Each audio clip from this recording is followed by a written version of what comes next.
పనే దైవం అనుకుంటే నీకు ఏ దేవుడు అవసరం లేదు. స్పెషల్గా దేశానికి సేవ చేయని అవసరం లేదు. 10 మందికి తిండి పెట్టాలి. సొసైటీని సీరియస్గా తీసుకోవద్దు. లుచ్చాలు లఫుట్లు తప్ప ఎవరున్నారు అక్కడ? పని చేసుకో, దాచుకో, అమ్మ నాన్నని నాన్న వాళ్ళని చూసుకో.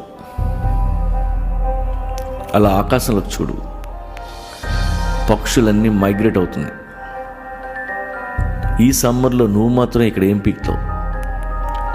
వాటిలాగే నువ్వు ట్రావెల్ చేయి, అలా తిరిగిరా.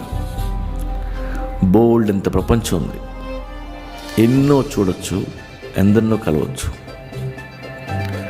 అనుక్షణం బతికితే చాలు, అదే జీవితం. ప్రేమించటం